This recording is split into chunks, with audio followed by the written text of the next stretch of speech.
Welcome to the Revolutionary Blackout Roundtable. My name is James Fauntleroy. I am here today with my colleagues, the beautiful and always sexy Rome is on Rome. the line with me, and the brilliant and incomparable and always lovely Sabby Salvati is here with us this evening. We may have some other members of the group joining us in a little bit. It's so good to see your beautiful, lovely faces here. How you doing, my family? Y'all doing good? Oh yeah, Yeah. I'm doing good. It's a beautiful day. How you doing, Sam? Good. It's almost Friday. Yep. And look, if Friday was a day, Friday would be what Rome is smoking right now. That's what it would be. Hey, they ain't got shit on this shit nowadays, man. I told y'all I was just gonna just let it fly. So guess what? JB is letting it fly. Hello, everybody. Hello to see all y'all. Ooh, all y'all so lovely people in the chat. Y'all looking all beautiful and right. They were here before us. Yeah, y'all was sitting here waiting for us. Y'all love us that much. You know niggas be on black people time. Come on now. You know y'all know. Yeah, black people time. BPT. Okay, so just wanted to say hello to everybody in chat. I wanted to get started with a couple of stories that I found out in the news that were kind of interesting to me. I just want to get one of the stupid things out of the way. Right now, and I'm gonna share my screen really quick. And I want to get your view, your takes on this. I pretty much know your take's going to be on this, but I have a little bit of an angle that I want to go at it from, and just follow me and we'll get there. Okay, so right now this is from Wall Street Journal. It says voters pessimistic about economy, Biden leadership. Wall Street Journal poll finds.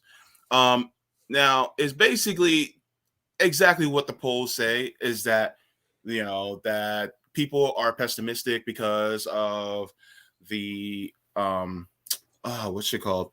The what's that name? I can't believe I forget the name. Build Back Better Act? No, it's not the Build Back Better Act. They're talking about inflation. Oh, yeah. And people are talking about how prices are going up. And it actually talks about Biden's approval rating. His disapproval rating is becoming even higher. His approval rating is lowering. And it brings it out between them. But my thing is that I wanted to bring up, and I saw this, I was just like, this is interesting. This poll right here, is a country on the right track or off in the wrong direction? 27% says that the country's on the right track, and 63% of people say that it's going in the wrong direction. So here's my thing. I wanted to take you guys back to 2016. Come back with me to 2016. Donald Trump is running for president, right? What is the one thing that he did that Barack Obama did? What is the similar thing? Anybody? I say promise healthcare and change. Some type of change overall, I believe. There's something in the weed. You're right. Yep. So they both ran to the left of Hillary Clinton. Yeah. If that's the case, and if that's the means of which they did to win, then that means that people believe that going to the left is actually the right direction. I'm sorry. Yeah, people going to the left is in the right direction. So therefore, that only means that when people see things going towards the right, that means it's going into the wrong direction. Yeah. Is there anything flawed about my logic here? No.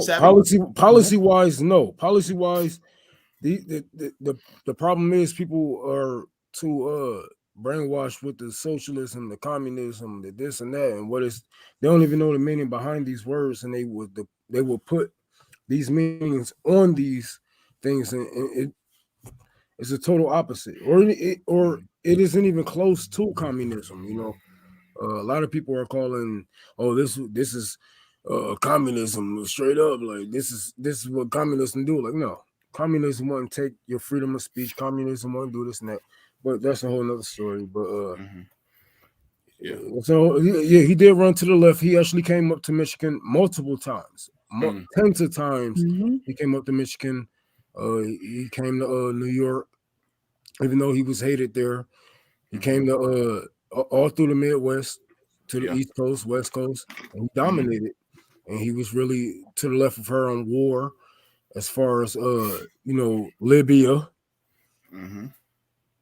See, a lot of people don't know Libya. The NAFTA deal, those are the things that really cost her that election. You guys have to know that we are living through these things as they are going on, and when the Midwest is really going through the NAFTA deal at the time, we had enough time to be pissed off at someone and look up actually what they were doing overall. And when a lot of people was like, well, she's a slave trade and this and that, and blah, blah, blah.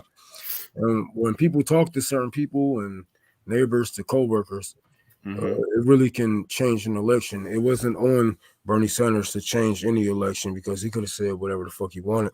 But those things could have been rumors or lies, and the truth will stand out. The truth will set the people free, and that's what the people did, set themselves free with the truth. Yeah.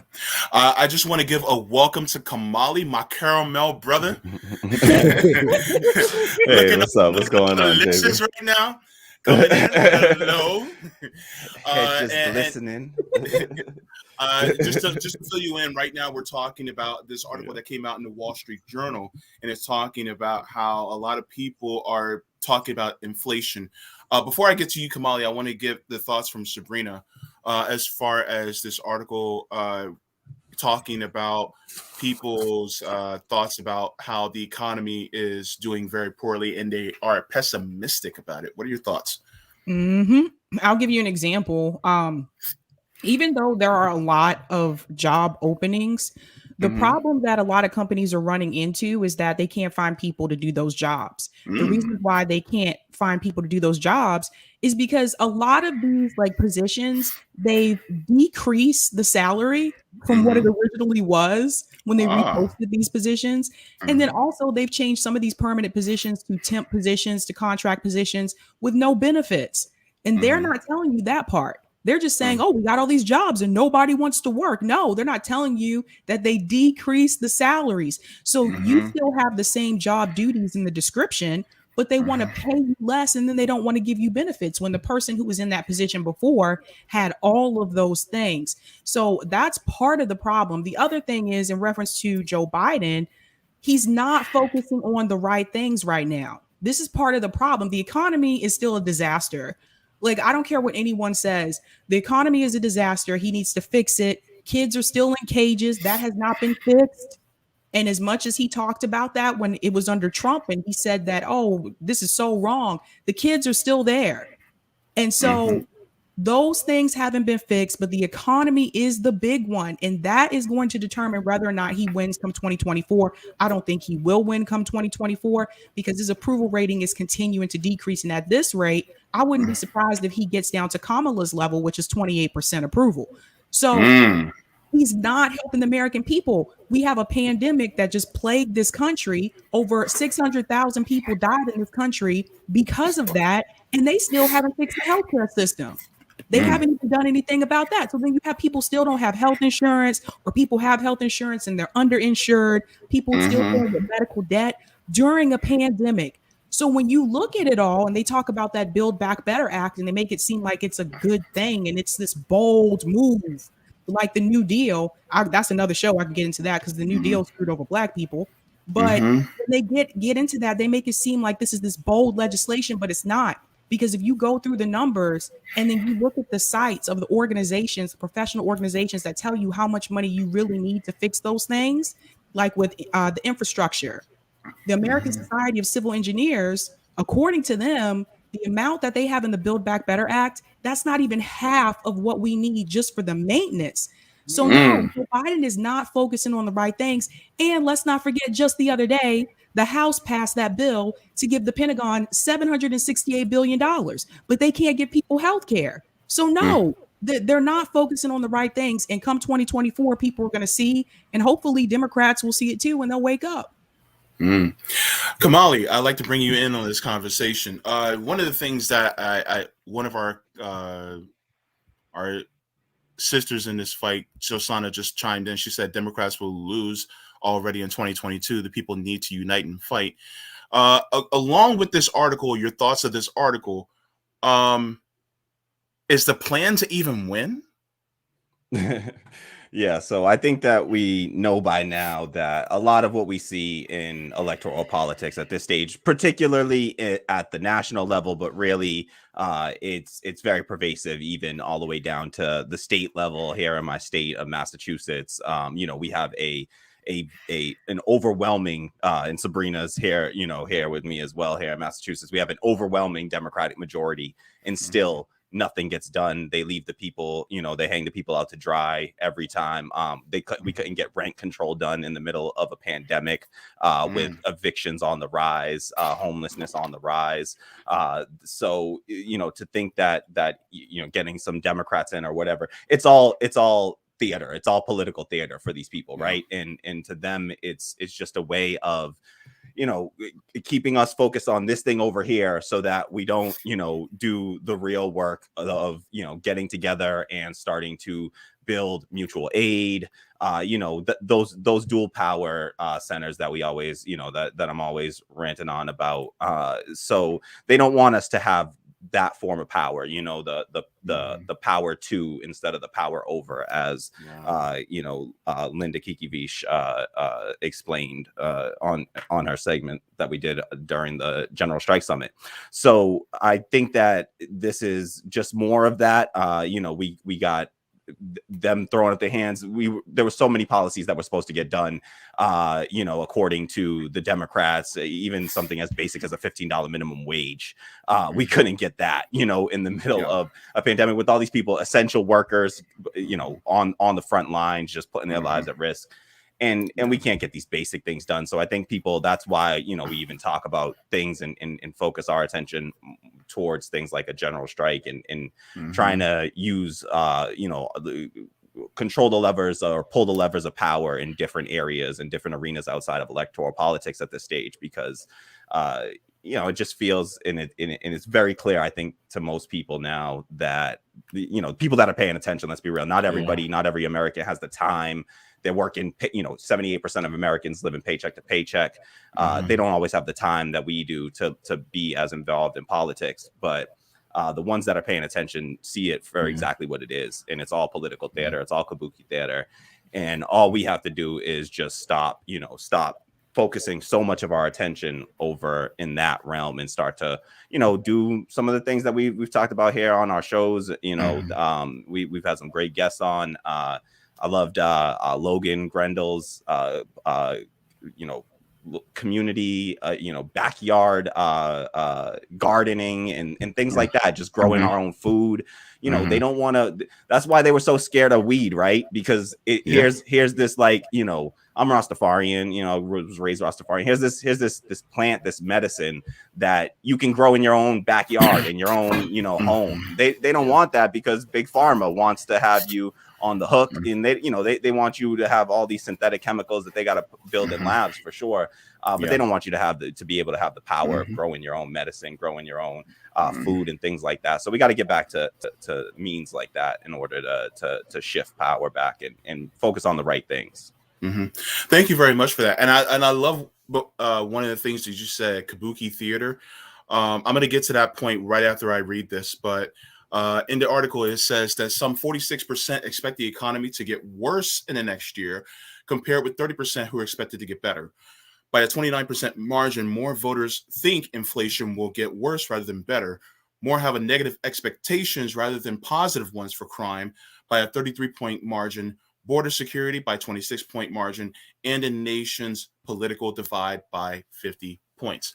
One of the things that I wanted to harp on was when you said kabuki theater. And we had a question in the chat that actually I want to make sure that I get to this point. Greg Null says, so are you saying the whole thing is staged? I'm going to be very clear about what I mean.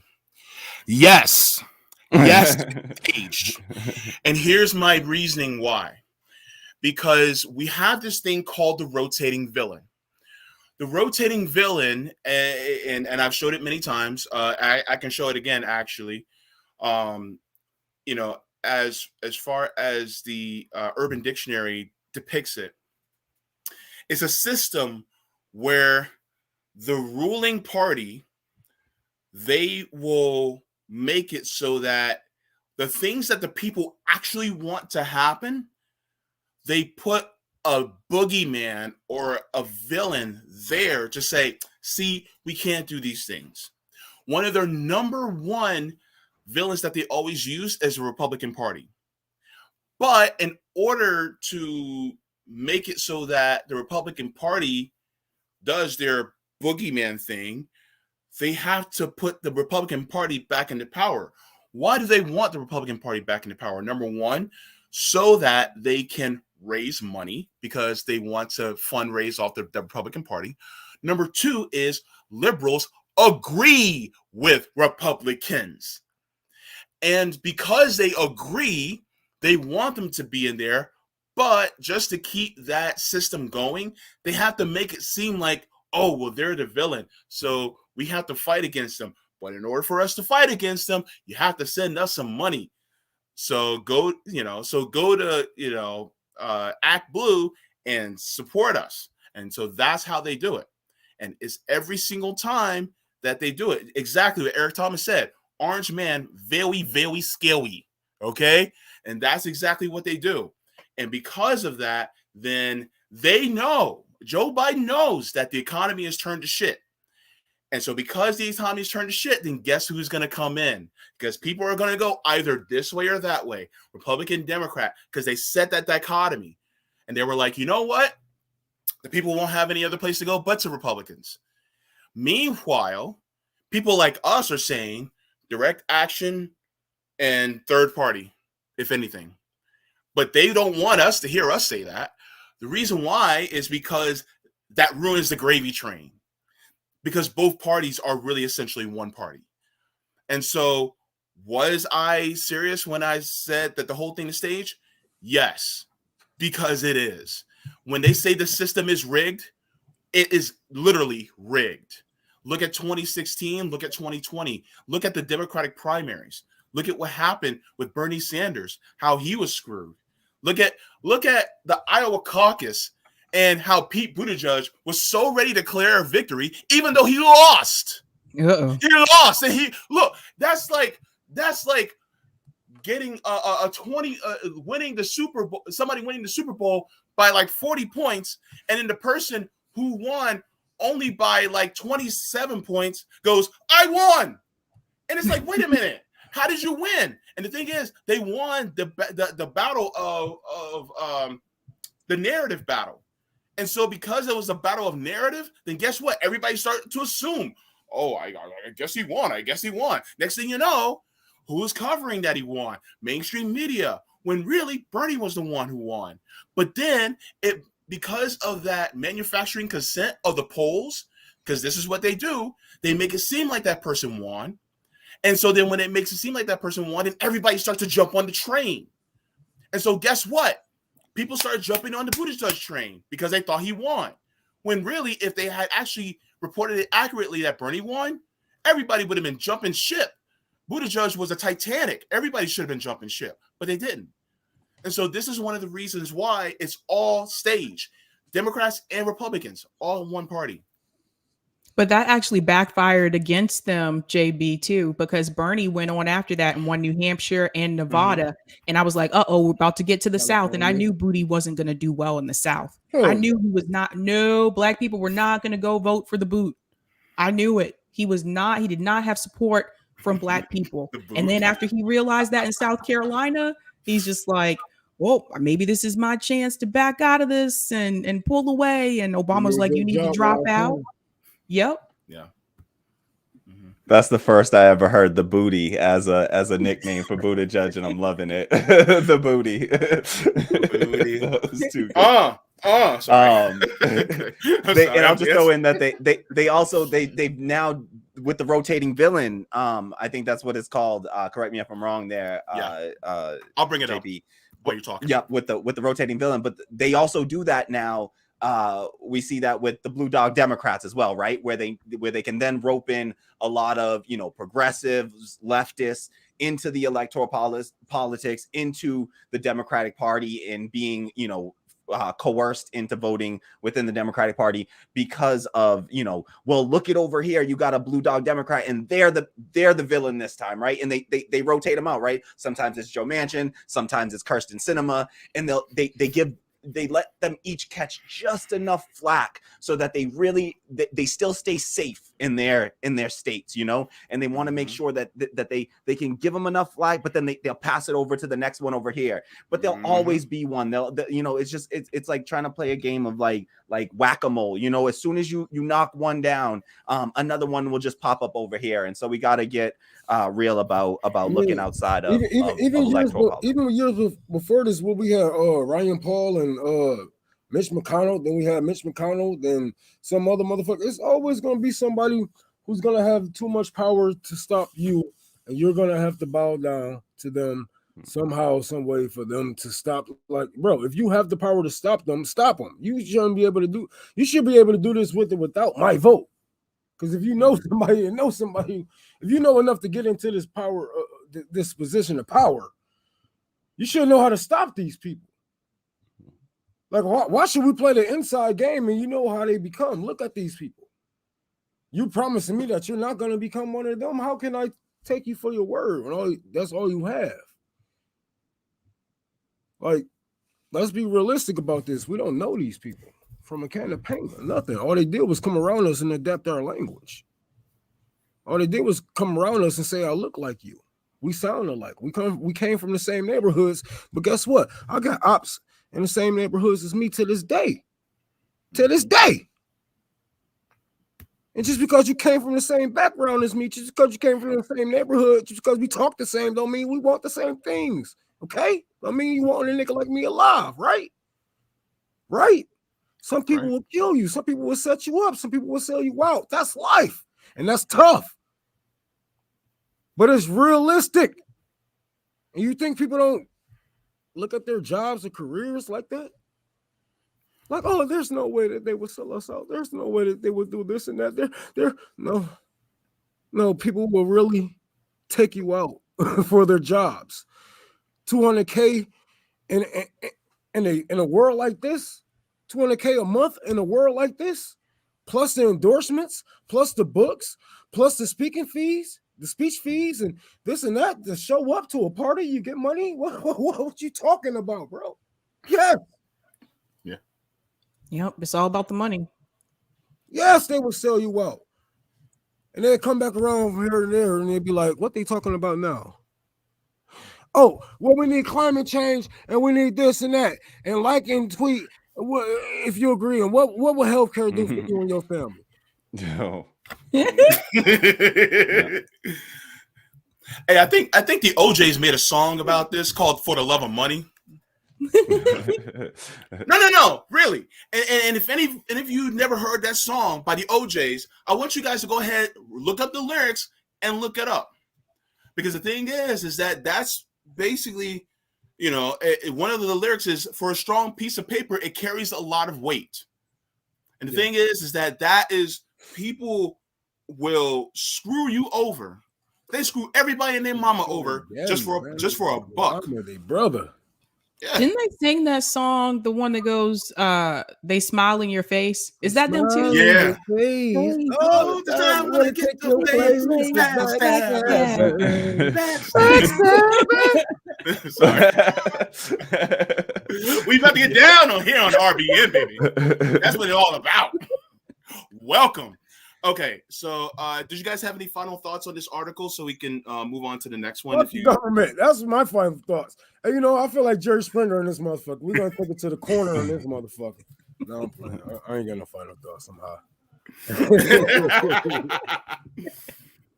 Don't you just love Rome when he's high? I love Rome when he's high. High Rome is the best Rome. Shit, I don't think y'all ever saw me any kind of way. I'm gonna tell the truth. Okay. Any final thoughts, Kamali, Sabi?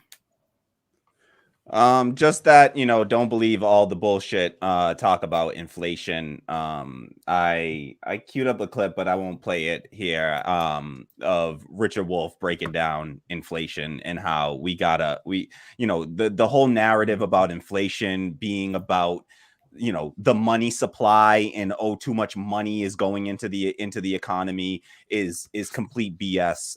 You can look it up. I won't keep us on this topic How any can we have longer. too much money into our future? Like, that's just oxymoron. There's always money to pour out. They always got have trillions that they can dump into the economy when it's about war, when it's about death. propping up corporations like they did. Yes. $1 trillion a day injected into the stock markets and into the bonds markets.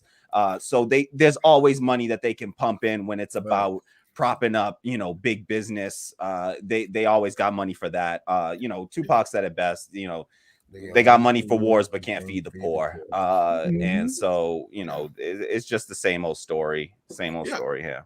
Well, yeah, I mean, Sabi, you covered that on your show the other day when you talked about how they got all this money to approve for the defense budget, where really it's the war budget, but yet we still don't even have healthcare. Right. And I predicted the day before that bill was passed, I said the day before when we were talking about Joe Biden boycotting the Olympics in China, that he's just trying to stir up conflict with China because China has passed the United States. So again, like, he's focusing on the wrong things. We don't always have to be number one. And now he's going to start some conflict with them. Just watch. And then there'll be another excuse as, oh, we need to go back to war and we don't have money for this because China did this. And basically what he's doing is, and Richard Wolff talked about this as well, the scapegoating. Yeah. It's like you blame the other person. So the reason why we're doing so poorly in the United States is because it's all China's fault. And that's what Joe Biden's doing right now. Yep.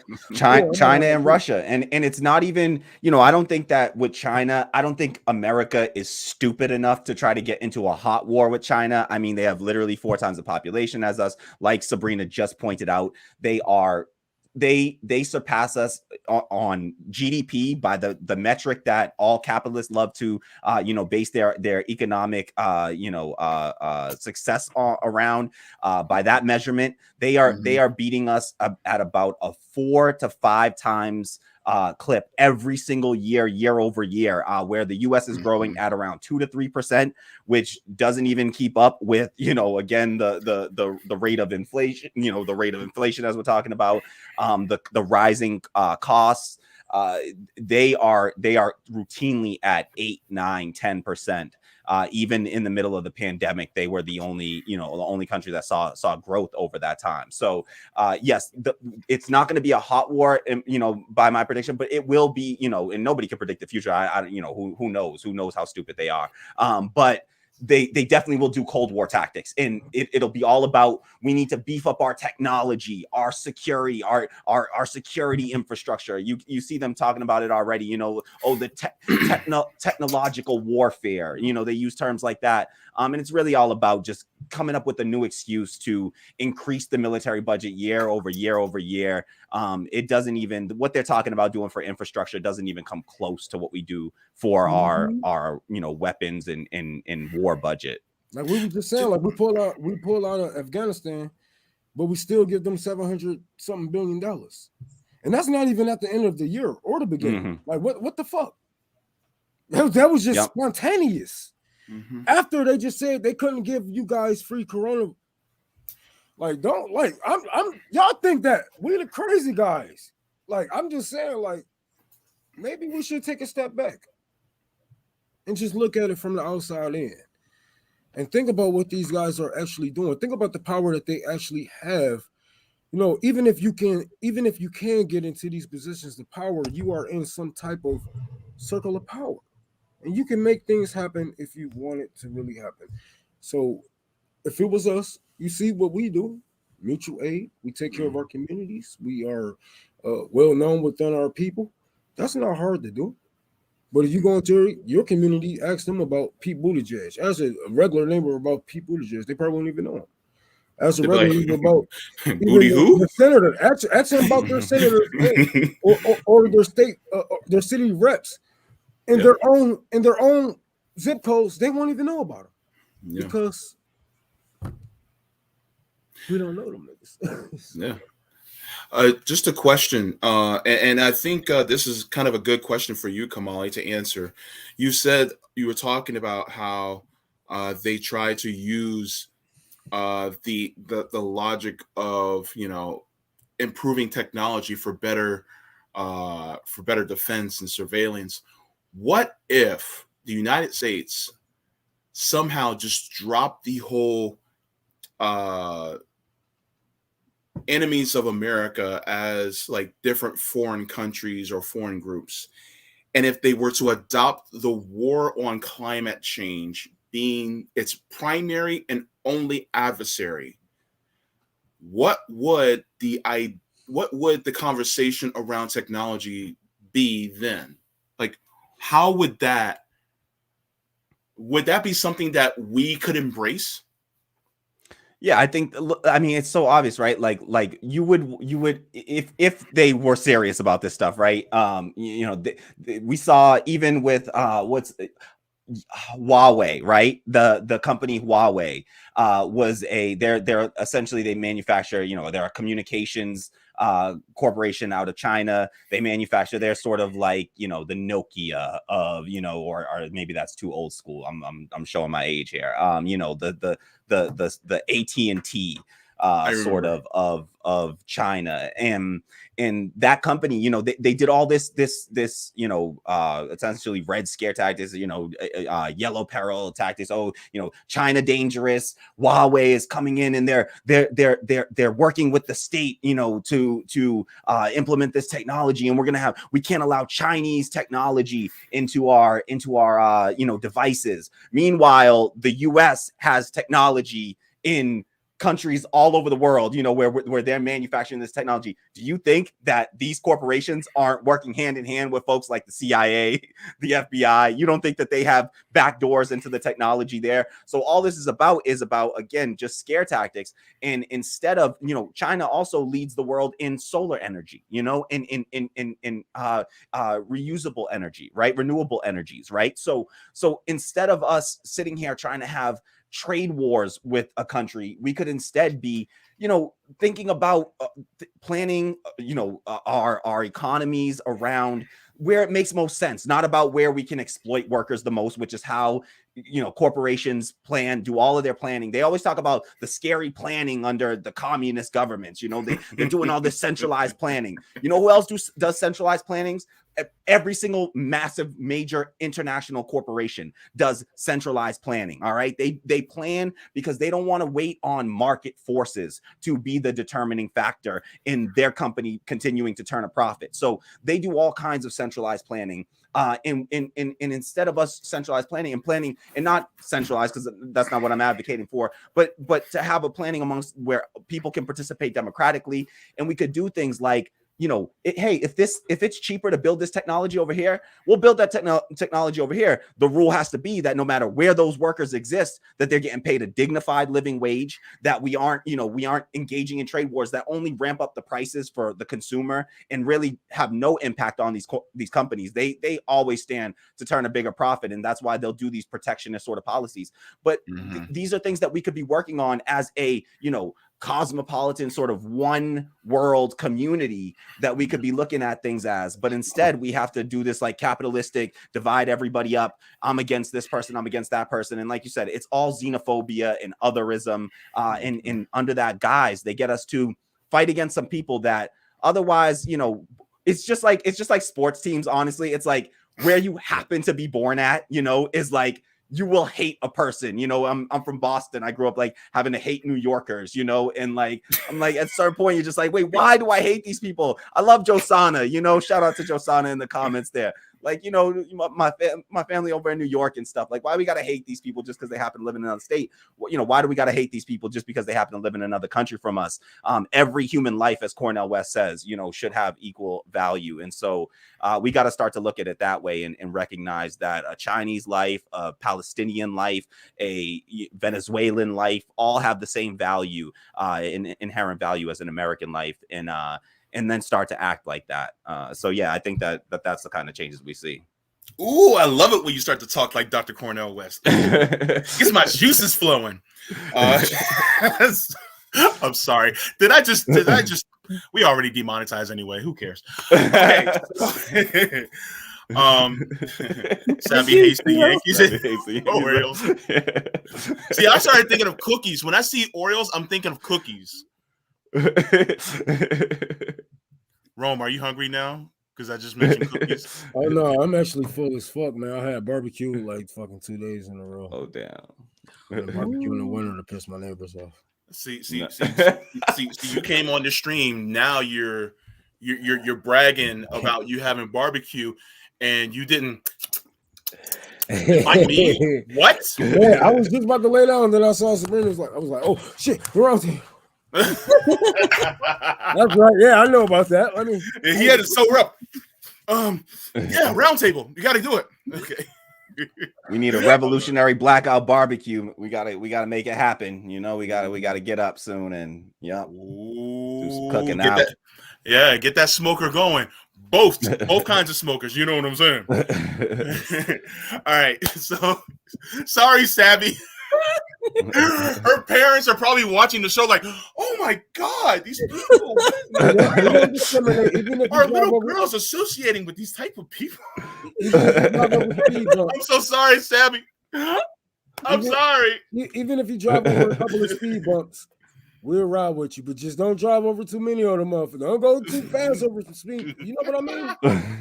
You know what I mean? Okay. Bumpity bump. Bumpity. Don't go too fast over them bumps, All right. I had to get us in a good mood because this one's going to be kind of somber. This next article that I want to talk about. Okay, so this is tough.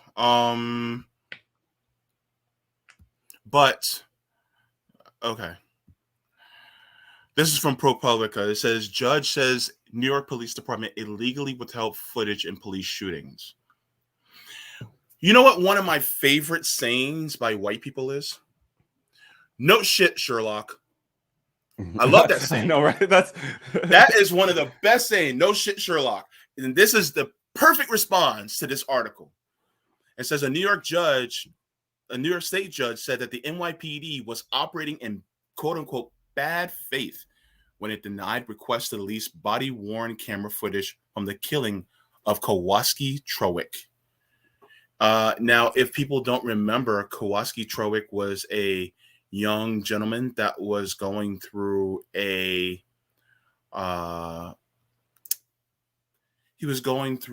of a mental health issue at that point in time.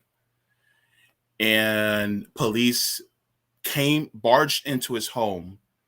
He had a bread knife in one hand and a stick in the other. And they wouldn't answer his question as to what they're doing in his home. And they opened fire and they killed him. Well, the police basically said that they didn't want to release the body cam footage because it was still, quote unquote, under investigation. But the judge is saying bullshit, that, it was illegal for them to withhold the footage. People wonder why we say defund the police, because they keep doing these things. Now, if this gentleman, Kowalski Trowick, if he had, I don't even want to say the word access because it's been used as it's just been used as a cudgel so many times as far as liberals. But if he truly had the mental health services, and if we truly had mental health professionals responding to issues like this, Kowalski would be still alive today. It might have been just a funny story of him walking in his, in his underwear down the hall, and he locked himself out of his apartment.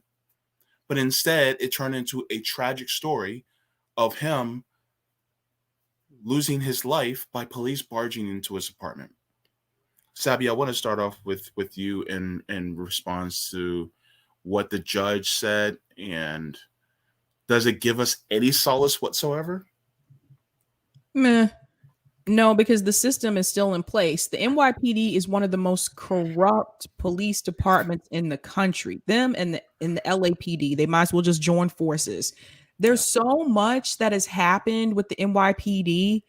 Some like these are just the things that we hear about. These are just the cases, the situations that we end up hearing about. That doesn't even tell you how many of these situations that are just not even reported. The media doesn't cover it. The police brutality cases that we hear about, that mainstream media covers, those aren't even half of the ones that the cases that are actually happening in this country. Those are just the ones that are covered. So it's good that the judge is doing this, but at the same time, it doesn't change the system, because the NYPD is not going to change. They've been this way for decades. They've constantly like targeted Black people. They don't know how to handle mental health situations. I watched a video, it was a couple days ago, of the NYPD in a subway station pick this woman up. This is a woman, mind you. Pick this woman up and throw her on the ground. Throw her on the ground. The woman didn't hit them, didn't touch them. And I've seen them. I lived in New York. I know how they are. I avoid them at all costs when I lived there. But they are one of the most brutal, nasty police departments that we have in the country. And they think they own the fucking city. And you should see them, the way they walk around, the way they taunt people. They're terrible. Now, are there some good police officers a part of the NYPD? Sure. But that's not the problem. The problem is the system. The problem is the fact that there still is qualified immunity. There's no accountability. And as long as there's no accountability, NYPD will continue to behave this way. LAPD will continue to behave this way. But the NYPD has been problematic for a long time. They've planted drugs on people before. They've taken bribes. They've done a lot of things. They've sexually assaulted women. Like, you don't even know half the stories. And yet they're still able to do this. Just think about what they did to Eric Garner, a guy who was standing on the corner selling cigarettes. This man lost his life, but that's what they do. And they'll go into Black neighborhoods there and they'll taunt and harass Black people. And then if you don't talk to them the way that they think that you should, they could put their hands on you. I just talked about the incident that happened a couple of days ago where the police officer pushed the 64-year-old Black man on the ground in the grocery store. That was in Minneapolis. Minneapolis police officers have learned nothing from George Floyd. So this is what I'm saying. And like Amy Klobuchar is silent. And so that's why I said you have to change, that you have to tear the system down, because just because they arrested that one officer, Derek Chauvin, that isn't stopping the other police officers in Minneapolis from behaving the same way. Yeah. Thank you very much. I highlighted this. It says the NYPD maintains full control over the footage, deciding what gets released and when. Rome, we've talked about this subject so many times, man. And we have to maintain a sense of outrage, right? Like, but how do we continue to do that when it feels like we're constantly being desensitized to this type of bullshit? Yeah, and like, damn, that you kind of fit in what I was gonna say to Leroy right here. He said, I need leftists to have that police solidarity towards our goals. Like, at first I didn't know what he was talking about, but then I see that you're talking about, like, I guess working with police to have some type of middle ground. But dude, we already had a middle ground. That's our life. That's our our safety that we are giving you guys in our in our community, that most of you don't have to live. I don't know if you're a police officer, but you're talking like one, so I'm gonna it sound like a duck, that's just me.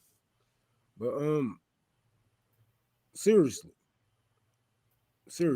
these people don't have any idea how it is, how we feel with them having control, whole control, impunity over our lives, over our communities, my daughters, my sons. You understand me? So when they come in and I see videos, when my kids go to school or they just playing at the park and I see videos of kids getting wrapped up and dropped on their head by these police officers, you damn right I'm gonna think some type of way.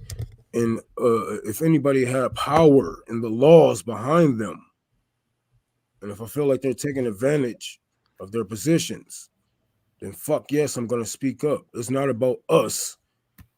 We already got our middle grounds. We already set our morals and goals. We already told them what to do and what not to do. We tell them every time we get pulled over, every time we get stopped, leave us alone. Get out of our communities. Don't kill us. Yeah. It's not hard. It's not hard, but these people look at us like animals.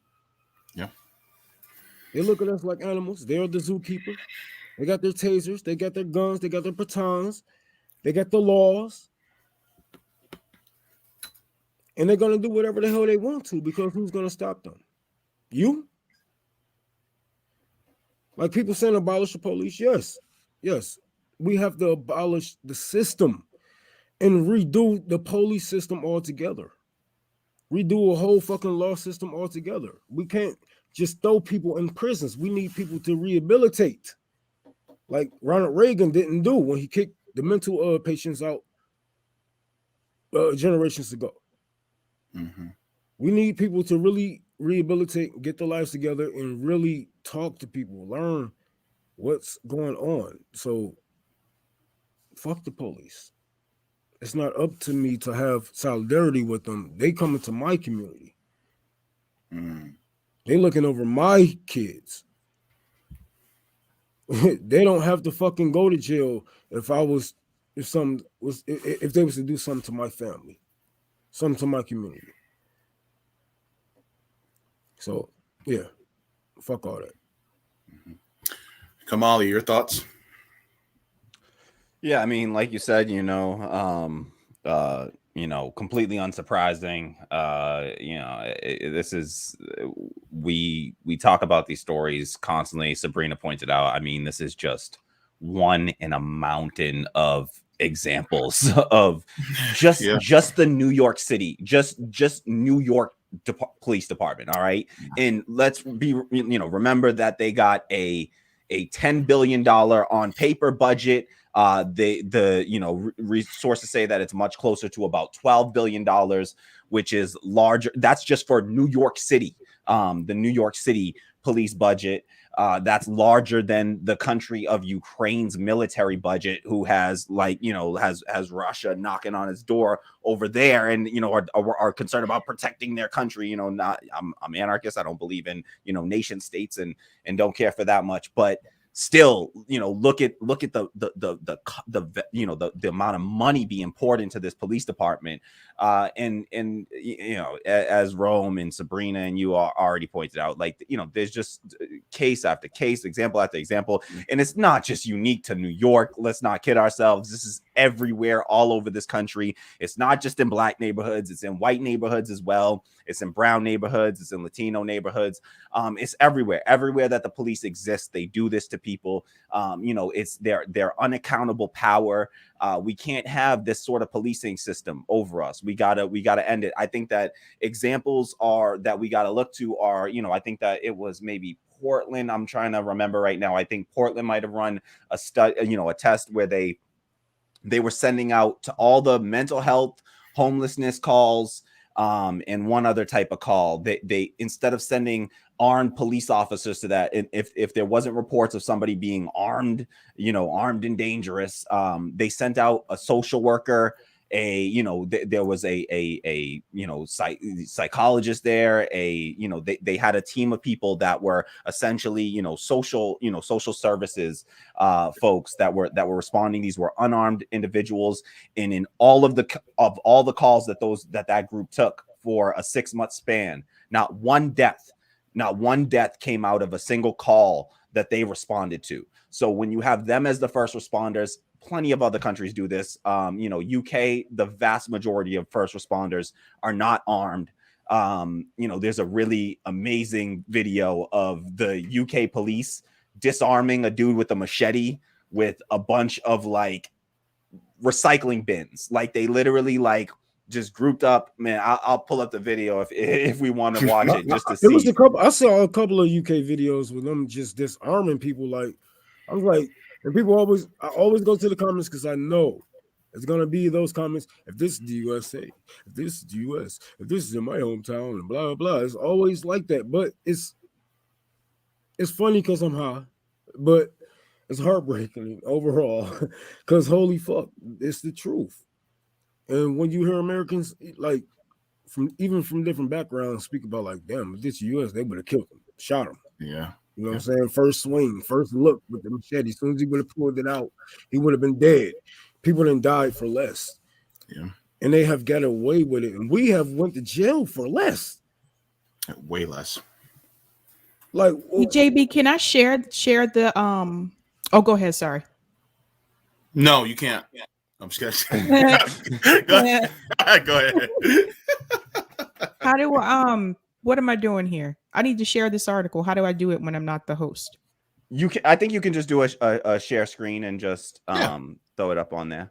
All right, here goes. I'm nervous. Okay, it's working. I just wanted to show this real quick. I'm not going to go through the whole thing, but some people may know about this, but like Camden, New Jersey actually disbanded its police force. I think it was in 2020, I believe. Let me double check.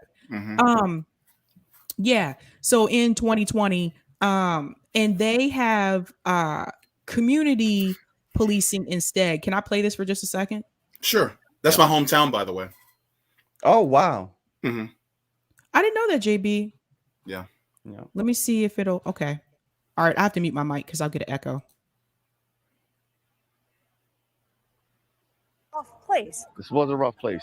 And the attitude of the police force? It was more of a us versus them mentality. We're the good guys, and if you're not one of the good guys, you're one of the bad guys. It's absolutely the case. Former Police Chief Scott Thompson spent the last 7 years trying to change that. In 2013, when the city disbanded the entire police department over budget constraints, political disputes, and union contracts, platoon attention.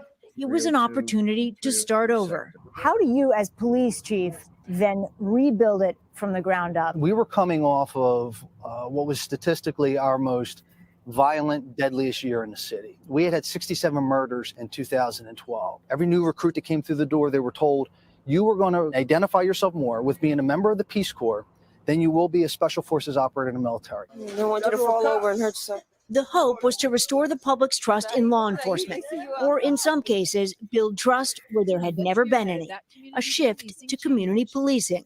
When our recruits graduate the academy, they're immediately put on a foot beat and introduced to the community. All they do is knock on doors and introduce themselves. Put the ticket books away. Don't look to make an arrest as the first tool that you're pulling out of your toolbox. At the time, there were streets overrun by drug deals. People were afraid to come outside. What we did, which has given us sustainability and momentum, is we addressed that issue by engaging and empowering the people to leave their home. We'd give away free ice cream. We put pop-up barbecues. We would feed the community. The day we visited, Captain Zach James was handing out coronavirus masks and getting lots of smiles. But 22-year-old Monet Lee wasn't buying any of it. The relationship with police, and I wouldn't just say in our city, in other cities too, is not good. They don't interact with us. I never took for granted the fragility of the trust that we started to get. And I think we still have a long way to go to get even more in this city. The department completely rewrote its use of force guidelines with an emphasis on de-escalation and the entire force was retrained. Thompson cites this video of a man wielding a knife as the moment he knew cops were getting it. He was refusing the commands to drop the knife. Sir, drop the knife. Officers had tried to use a taser. Officers followed him patiently for several blocks, waiting for the right moment to make an arrest. Drop the knife. There's not a shadow of a doubt in my mind that 6 months prior to that, we would have shot and killed that man. According to the department, excessive force complaints have dropped Nigga, what? 95% since 2014. You find that if you take the time and attempt to de-escalate, there's less uses of force that are necessary. Oh, Rome's wild. Yeah. Did y'all see Rome? Yeah. So like, God. my whole thing is like they're just now, or sorry, I got the year wrong. It was 2013 when they did it. It was 2013. But so they got the year wrong, or excuse me, I got the year wrong. But you notice they said that they were training them to de-escalate the situations. They were just now doing that. Weren't they supposed to have been doing that all along? Yeah. Yeah. My question is, I feel like old girl. I feel like that light skinned girl because it's gonna take a lot. I don't think it.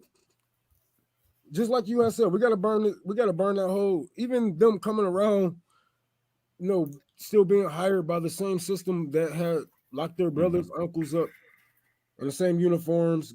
They work for the same departments. I don't see any trust actually. Real trust happening outside of photo ops and stuff like that. It might be some, 1 or 2% of the community they might flip, but that's not enough. That's not going to be enough. They're really going to have to really work on communicating with the community because I know what their job is overall. Because I don't trust them. They're still cops. And at the same time, we still live under America. So, yeah, my biggest question in regards to that video was that's all fine and good, but what are you doing to improve the community so that they won't even need to be patrolling the neighborhoods as much? Shit, nigga, we already know the murderers. We know the rapists. We know the killers. We already know. The thing is, we need better systems in play for ourselves. So once we build these things upon ourselves, or for you voters, stop voting on big elections and stop getting blindfolded by Joe Biden and Joe Manchin. Vote on something that's going to control your prison populations and get whatever done in your community is going to bring up certain things, because look, it's going to be hard. It's going to be hard for these people. It's hard for these communities overall. And you either got a couple of places to go once you are in communities like ours. It's either, NBA, NFL, prison, and what else? What else is it? It's like one more thing now, right? TikTok okay. My point. Well, my point is this. Overall, police gonna for us to have to come together, it's gonna have to take a whole nother change. It's gonna have to take for me and you to do the policing, not for another person, even if they are black. Even if they are black, it's not gonna take another person to come in your community and police it. We're gonna have to really look at each other. That means the bad guys gonna have to go, but bad guys have family members. This is what you guys are forgetting.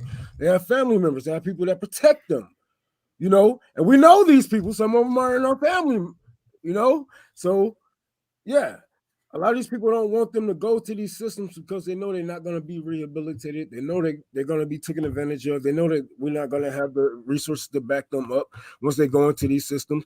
Blah, blah, blah, blah, blah, blah, blah. We need better systems. Like Sabrina said earlier, we need to overthrow if we ever want to police ourselves, and that's going to spark a revolutionary change. Of course, we're going to need everybody for a revolution, but we're still going to have to put some people back in fucking check, because it is bad guys out here, bad guys out here, So Yeah. This article that I got up here is from a New Jersey story that I covered. on my show, and this, you know, there was Oh my you God. know, a systemic you know, rape, sexual assault going on at a women's prison, you know, and many of the people that were targeted were Black women. There was a Black trans woman that was targeted as a part of this.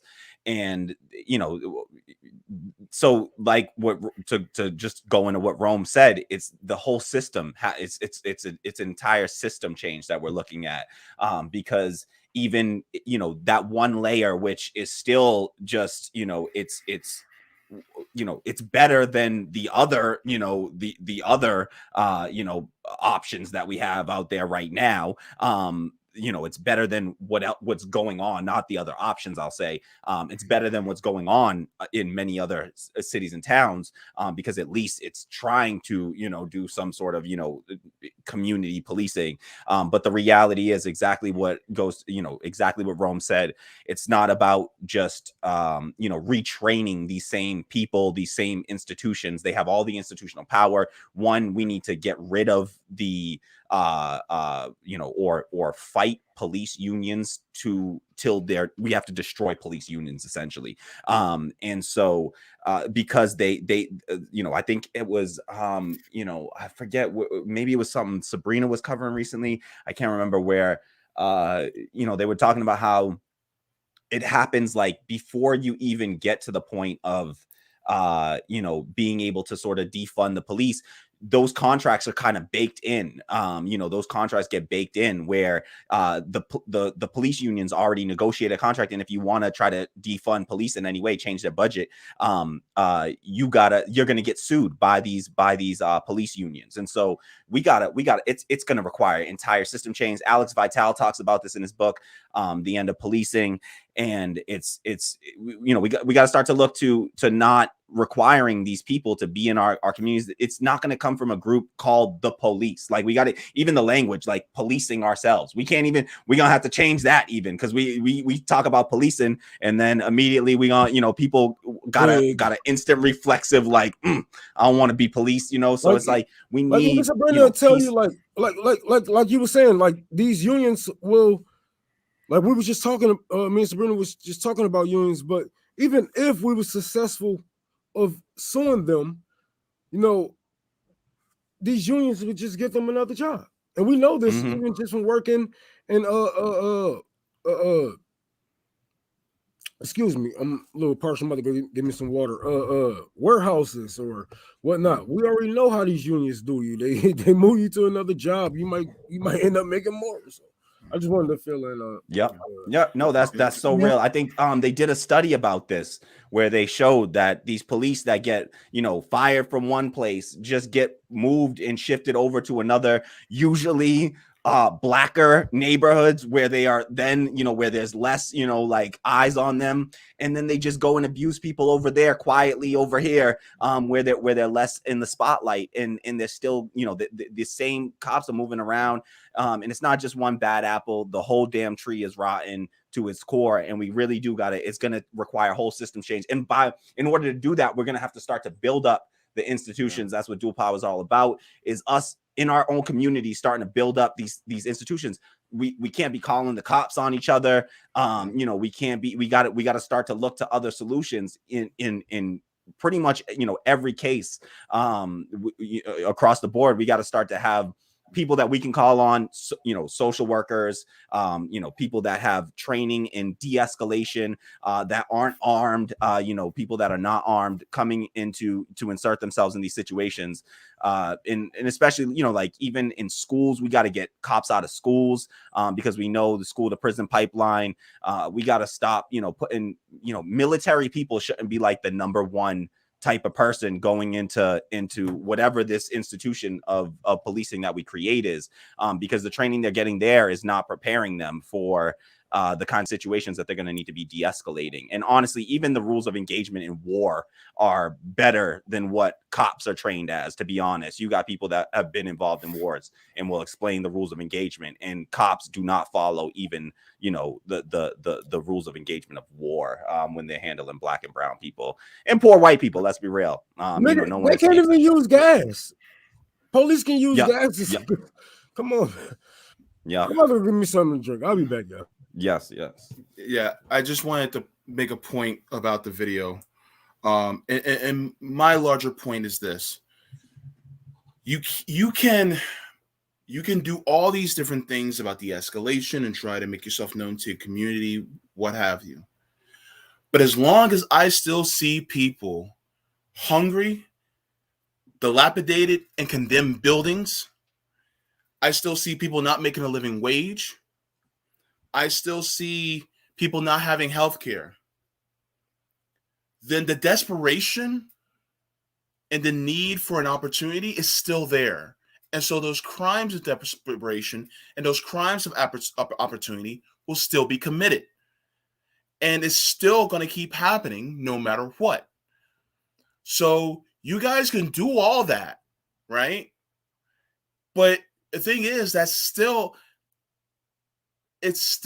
a Band-Aid. It's a little bit of a nicer Band-Aid, but it's still a Band-Aid on a system that is still broken. Do not come to me and say, oh, we improve our police force, but you didn't bother to improve the community so that they would need the police force even less.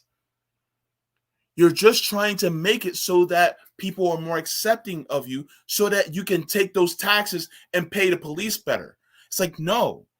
In fact, take that money from the police force, take some of that money out, and then redistribute it out to the neighborhoods so that they will need the police even less. But the problem is they always think we just got to deal with police. We just have to improve police. No. Like, don't give me better tissues to blow my nose with. Give me the antiviral medication that gets rid of the virus. And that's the problem that people just don't get through their heads. They always focus on the symptoms, but they never, ever focus on the actual underlying problems. The underlying problems is look at the fucking neighborhood that you're in. Camden, New Jersey. Look at it. Look at what people are actually going through.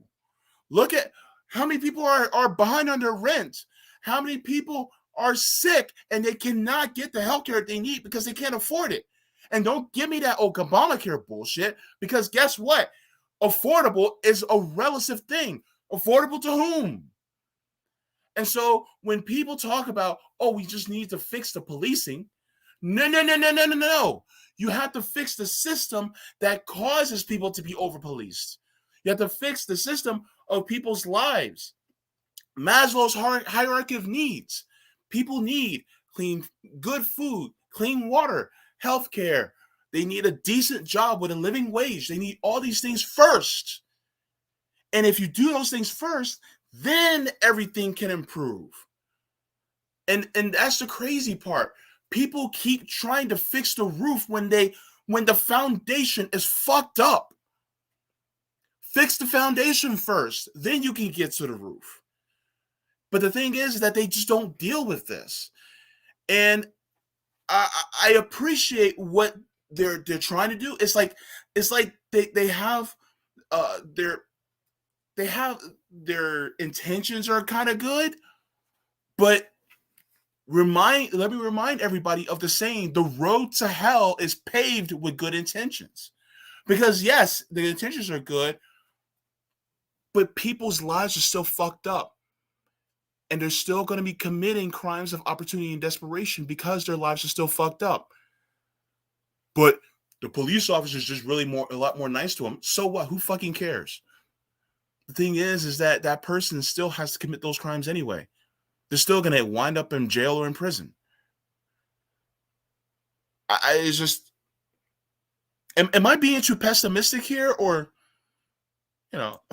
No, you're being realistic. It's true. I mean, they don't fix again, like, why do the cops have to patrol the neighborhood? Because of the crime. Why is the crime so bad? You guys saw in the video what the neighborhood looked like. They're living in poverty. So again, like, until you fix the poverty issue, you're not going to fix the crime issue.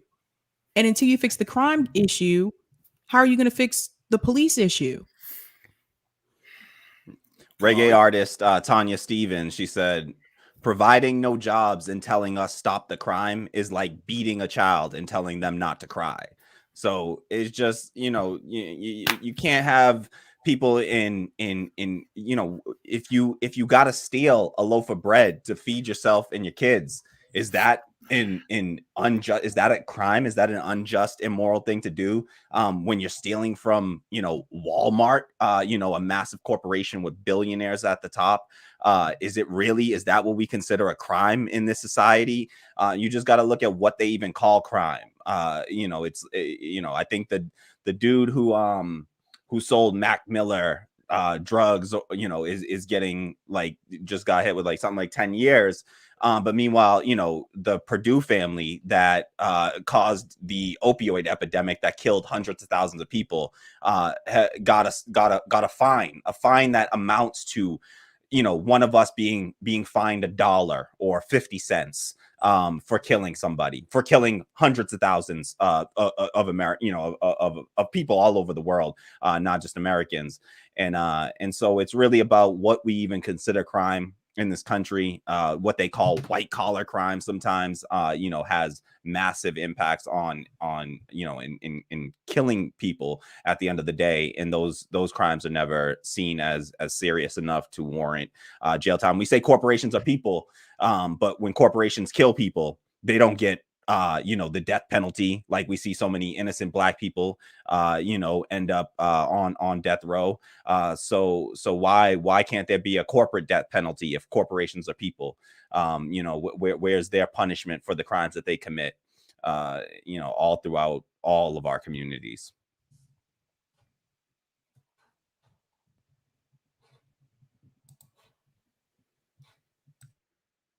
So I think I'm sorry. I was muted. I Yeah, was muted. I was saying thank you. My mom moved me and my brothers out of Camden years ago because she didn't want to raise boys in an area that has that much crime and gangs and things like that. But people don't realize, why do a lot of people, especially young men of color, Black men, why do we join gangs? Like, what's the reason? And how can we alleviate that? And the thing is, people don't want to answer those questions. And it's almost as if they inherently think, well, they're irredeemable. And the thing is that, no, we are.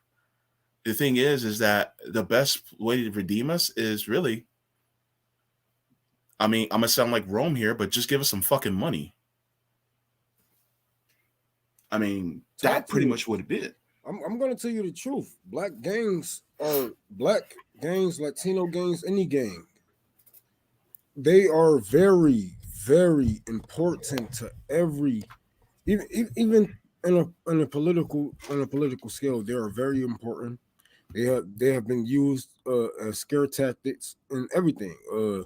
Gangs are very important in certain neighborhoods. They feed certain neighborhoods. They protect certain people of certain colors, certain backgrounds. So we just getting how we live. A lot of people just getting how they live out here, and this is just the community that they are brought up in because of the system that's in play today.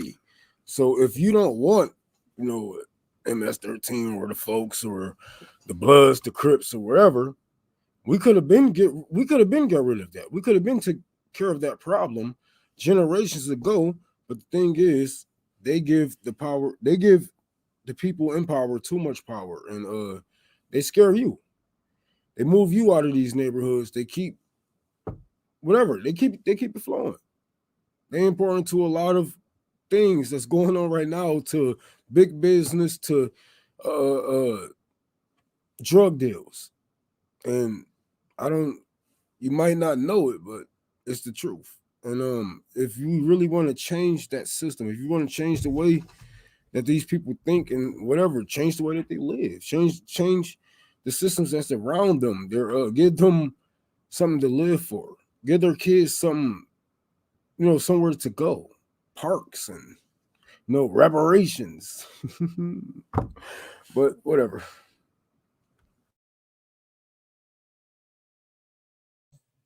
You're muted, JP. Any last thoughts before we move on to the next story? Because this one's about to be a doozy.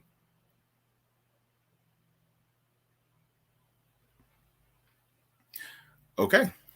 No last thoughts? Okay. All right. So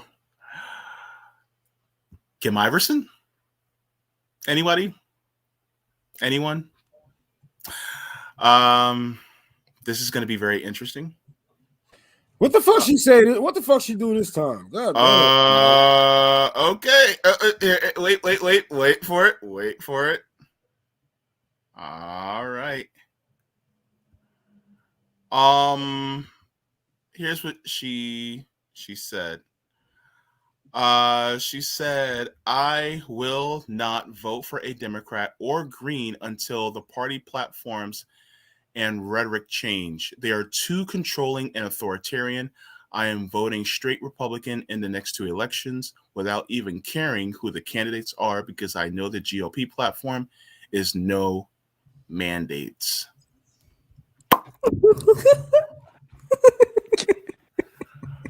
Y'all go. Y'all just go. Go ahead.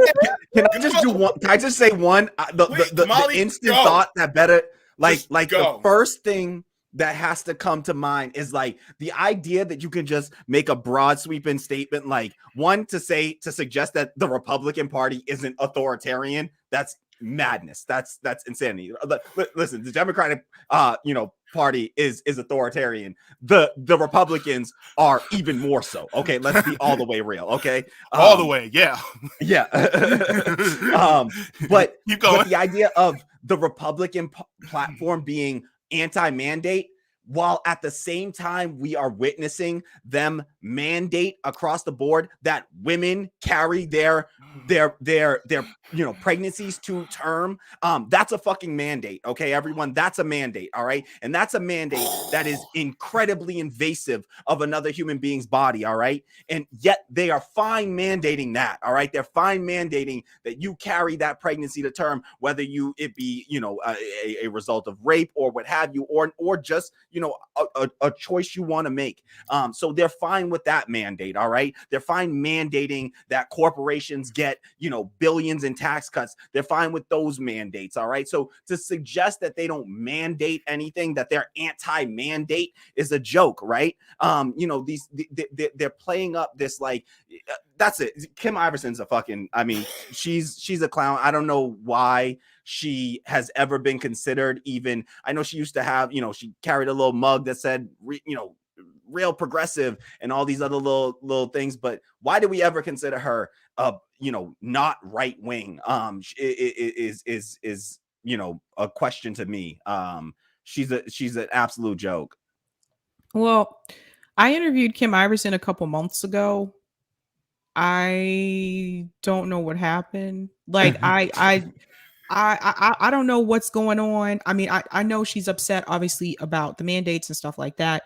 I do understand that, but I don't understand how the other party is going to be so much better, because it's two sides of the same coin. You're still going to have like Kamali said, there's still going to be authoritarian, decision making over on the Republican Party, the Republican side too. Not only that, and we've said this time and time again, the two-party system is the problem.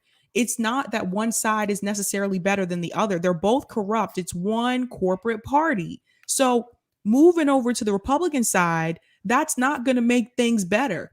We're still going to have a lot of the money invested in corporations instead of the American people. That's still going to be a problem. So again, like I said, it's just the Republican Party is also controlling. Like, look, I don't agree with everyone on everything. I don't agree with anyone on everything, actually. And I did interview Kim. I thought that Kim she has some good takes. She has some bad takes. I thought that when I talked to her, I thought she was cool, pretty nice, person. And do I agree with all of her takes? No, I don't. I will say that one of the things that she really educated me on is who is actually really considered independent media. So she knew a lot about that. She educated me on what really happened with the California recall. So I don't know why this is happening, because when I had her on, she was talking about third party, because at that point, I think she had pretty much had enough with like the two-party system in general. This was right after the California recall, by the way. And she voted third party for that recall. So she talked about that in that interview. And again, it's just like I said, like one party's not better than the other. I see people do this. They're like, I'm switching from Democrat to Republican. I'm switching from Republican to Democrat. Listen, the grass is really not greener on the other side. And anyone who's Republican who comes over to the Democratic side, you're going to see this side of the grass it needs water too. So it just, even if it is greener, even if it is greener, it's just fake. It's fake. Okay. It's turf. All right. I'm going to put out an analogy, and I'm sorry if this grosses people out, but here we go. So if I have a pile of shit that's on the ground, what makes you think if somebody took another pile of shit and made it look like chocolate ice cream and put sprinkles on top, what makes you think it's going to be better? What makes you think that it's going to it's good? What makes you think it's going to be somehow nicer because it has sprinkles on top? See what she would have had a point. See this, she would have had a point. This is how you can tell people like her.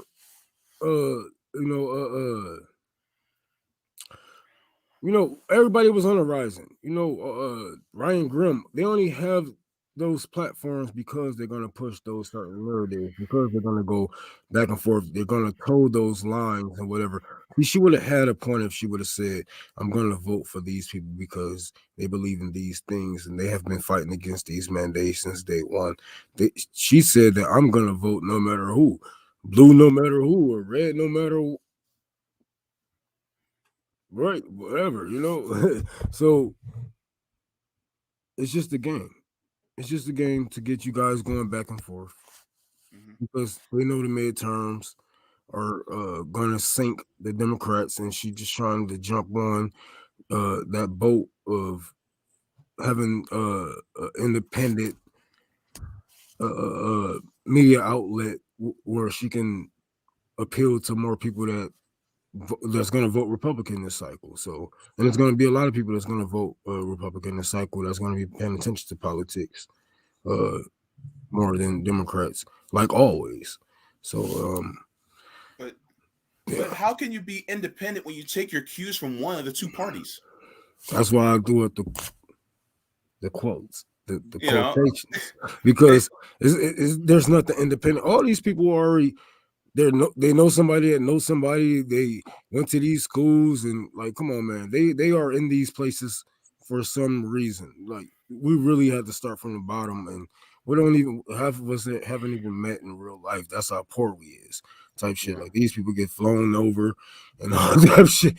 Like, these people are in these spaces. They have these voices for a reason, because they will not toe the line, because they will not say, you know what, fuck it, just don't vote at all. They won't use their platform to tell people the truth about the two-party system overall. And they might once or twice, but they will never take it as far as we will, because we have nothing to lose when it comes to pushing the truth. But if they push the truth, look what happens to him. Look what happened when Kyle Kalinske tried to get Bernie on there, and Bernie was like, suck my dick. You know what I'm saying?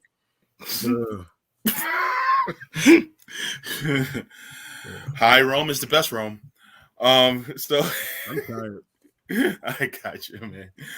I just wanted to give Sabby the last few minutes because I know she has to leave very soon. Any last thoughts on this, as well as what do you have coming up on the Sabby Sab show tomorrow? Yeah, so I'll be here tomorrow at 6 p.m. Eastern Standard Time for the Sabby Sab show. I know one of the stories I'm going to talk about is Hillary Clinton. I'm sorry. I'm sorry. I'm thinking about the video I saw of her, and it makes me laugh. It just makes me laugh. Hillary Clinton has finally conceded. All these years later. So I'm gonna. That's one of them I'm talking about.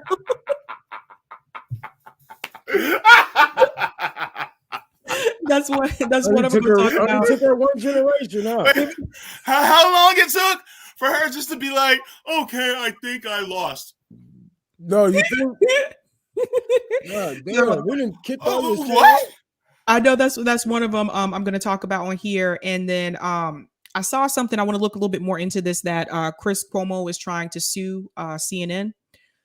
So I might cover that as well. And then tomorrow evening at 8 p.m. Eastern Standard Time on my channel, Marcus from the Political Matrix is coming on, and we're gonna have class. We're gonna go to school because we're gonna do an episode about FDR's New Deal that a lot of progressives praise so much, and we're gonna tell you about the connection between the New Deal and the gap between the black-white wealth gap. So that's going to be a deep discussion. Yeah. So definitely join for that. Yeah. All right. Thank you so much, Sabby. It was so good to see you. And by the way, I love your cardigan.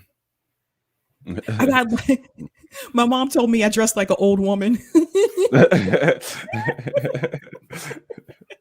Don't listen to her. You got the best sweaters. You got better. I wear a cardigan like every other day. Sabby got that established drip. I love it. I live in Boston. I gotta wear layers. 1 minute it's cold, right? 1 minute it's like you get on the subway, you're sweating because you got on a coat, and you gotta take the coat off and breathe and walk outside. I got a hat on in my house. It's cold here. Shit, I feel you. I feel you. So here, you know, shit. It's hot here. Oh Lord. See you later, guys. Sab. Catch you later, Sabby.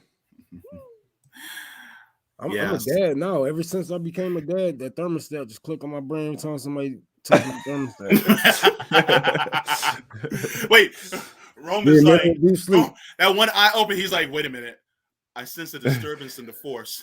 Somebody touched the thermostat. Half a degree. What are you motherfuckers? Touch the goddamn thermostat. Did y'all see the other clip of Kim Iverson recently where she talked about with the white the school shooter? Did y'all see that clip? Because that's y'all gotta hold on. I got this right here. Y'all gotta see this one because this is too wild. If y'all want to see this is recent. This is one of some people were asking who Kim Iverson is. Kim Iverson is one of the co-hosts of Rising.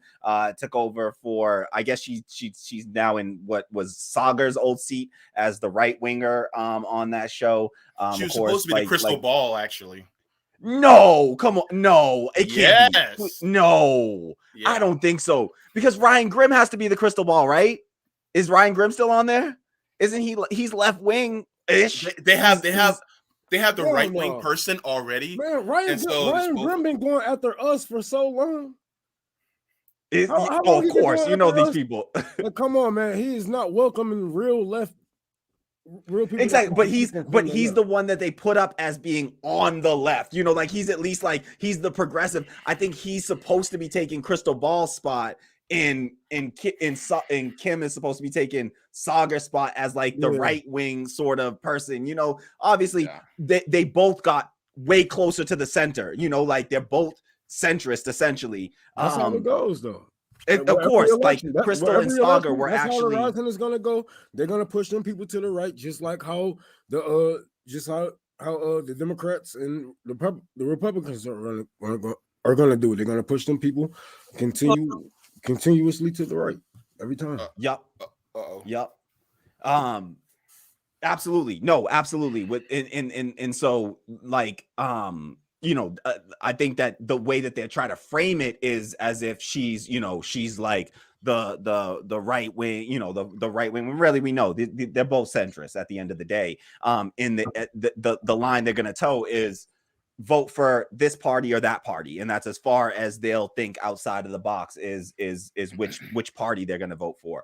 And so, but this was Kim Iverson talking about the recent school shooter, and the clip I saw on Twitter, a friend shared it with me and was just like, the person that posted was like, I promise you don't know where this is going. So listen to this clip, and I promise you do not know where this is going. All right, where she starts at is not where she's gonna end up. All right, so just brace yourselves for this. All right, let me just make sure the volume's up. Okay, yep, it is. Here y'all go. Okay. Look at the photos of Ethan Crumbley people on social media and some media outlets are using. He's now 15, and yet they chose this angelic looking photo from about when he was 10.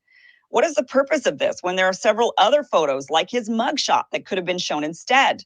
This same sort of tactic is used in reverse against Black perpetrators and even victims. Rather than use their school photo of them smiling and looking like good kids, they use the meanest looking, most aggressive photo they can find on social media to portray them as villains. They attempt to portray them as people who either obviously would commit the heinous crime they did or victims who deserved it.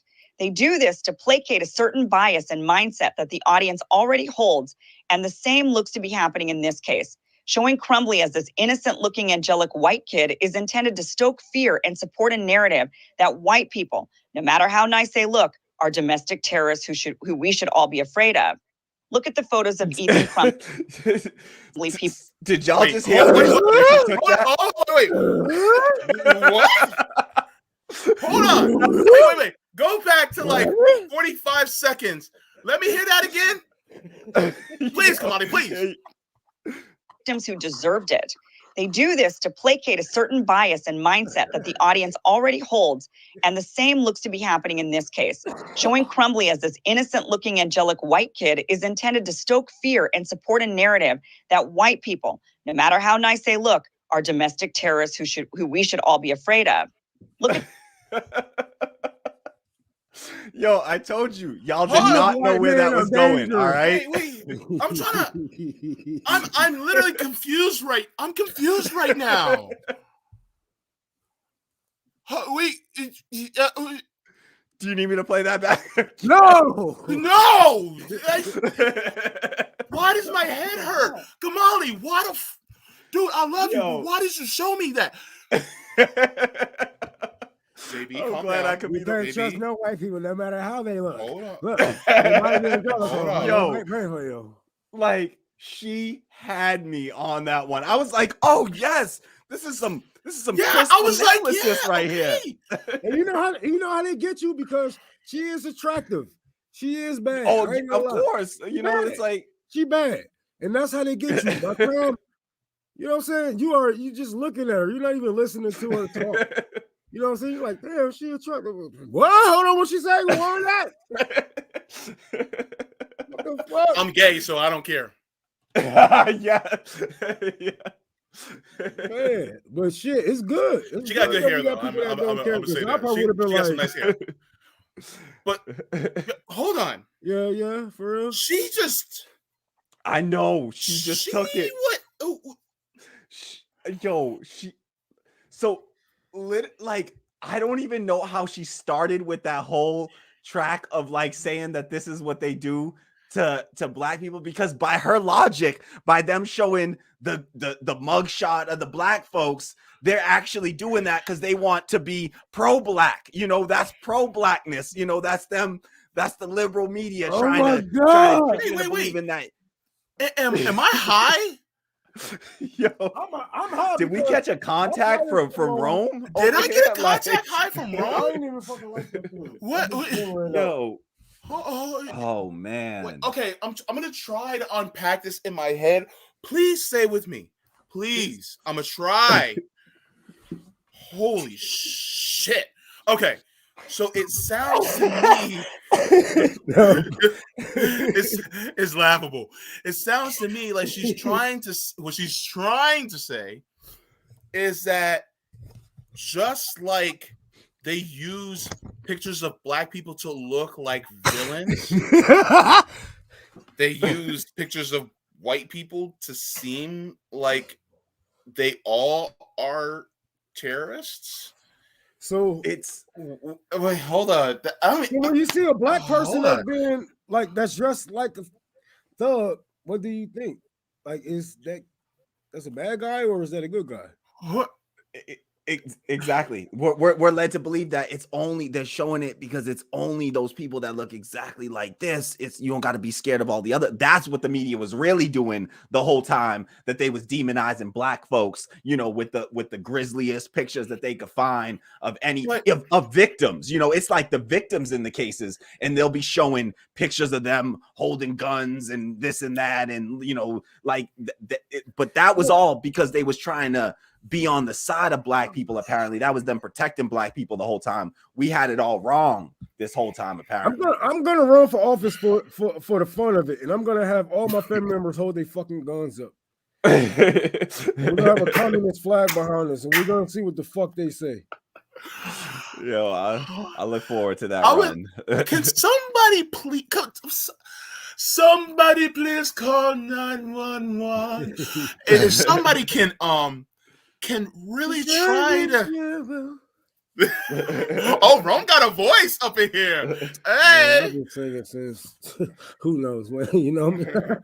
Hey, yo, Rome, could we get like a group together, and then me and Kamali, Nick and CJ, we can dress up in like really shiny suits in the background and be like your background singers. We can do one of the, we can be like the Temptations. You can be like the David Ruffin. Ain't nobody come to see you, Otis. Kamali or Nick gotta be David Ruffin. I'm too laid back for that shit. No, they can. Matter of fact, they can be Otis. I can be David Ruffin. I get high like that nigga. I might miss a couple of meetings. There you go. Ain't nobody coming to see you, Otis. Oh my god. Yo, we have fun out here. We have fun out here, y'all. Yeah, no, Kim Iverson, she wildin'. Like this is who she is. That's why I'm like, yo, it shocks me when people still think that she is anything, independent mind. Like her whole thing is like, how do I coddle these, racist white folks over here, make them feel a little bit better about about themselves. And because AOC, come on, like she doing what AOC doing, but basically farther left farther right than what she's doing. She's AOC with a political platform. That's how I see it.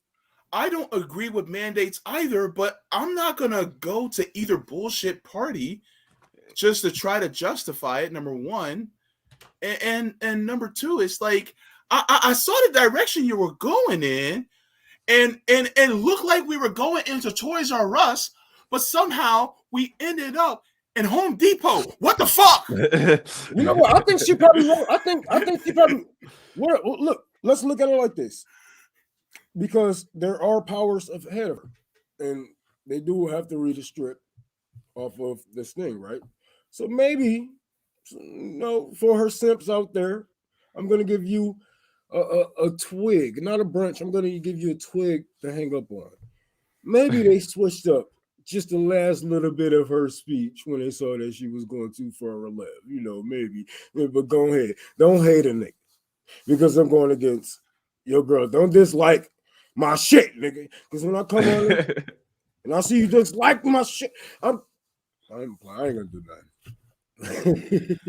Because I'm pretty sure that was her radar that she was doing there. And they write those, they write those themselves. Like if it's still the same way that it was for Crystal and Saga, they write those whole things themselves. It's not like she's just reading off of like a teleprompter there. Like these are Kim's thoughts right here, live and direct. Kim's thoughts. And this is what how her brain works, man. Like, but here's my thing. Like, okay, Zach guy, I would love to have her on, but I doubt she'd ever reach out to me and want to come on.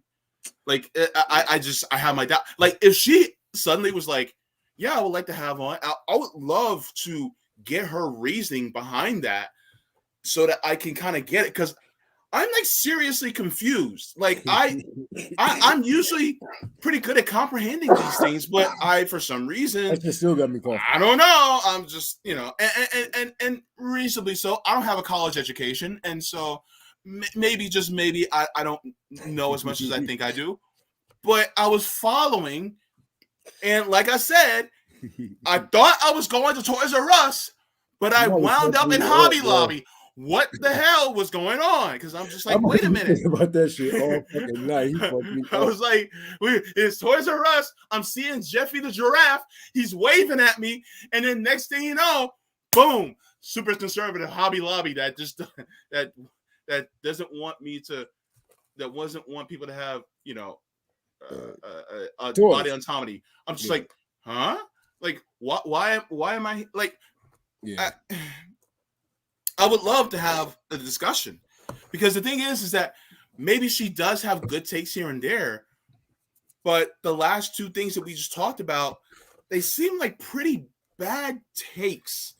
These are basic things. Contradict everything she just fucking said.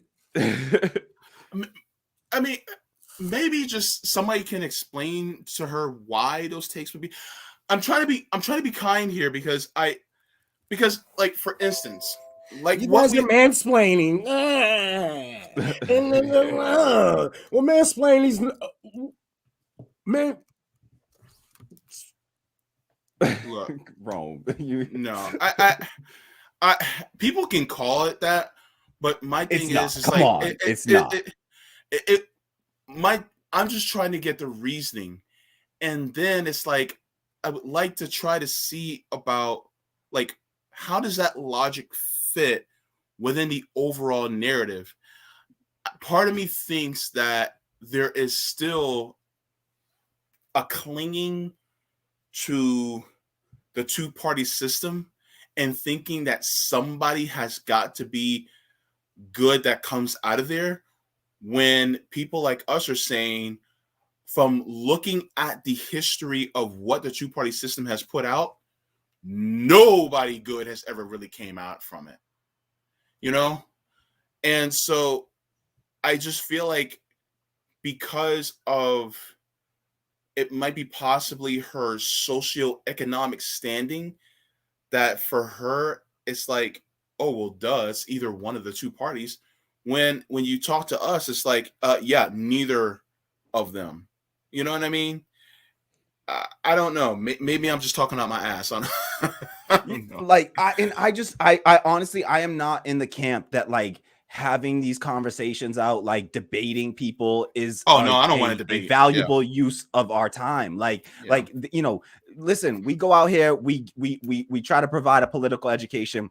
I'm trying to talk to people and give platform to people that are further to the left of me. Like, I don't need to sit here and give platform to people with massive platforms already that are to my right and try to bring their audience. A lot of these people, like Rome already said, these people simp for you know, like, especially, you know, anyone that's like out there got this, you know, we got a problem with cult of celebrity in this country and all around the world, really, where people, you know, they you know, lionize these people, and then anything that you say in a direction away from the person that they happen to be coming. So, you know, a bunch of Kim Iverson viewers are going to come over, they're going to watch, and they're going to leave thinking the same thing they came in with, you know, like, they're not going to be moved by one take over here. It's really just, we got a limited amount of time, right? And so we got to choose how we spend our time. I'd rather be spending my time talking to labor rights activists, you know, folks that, you know, anarchists, folks that are, you know,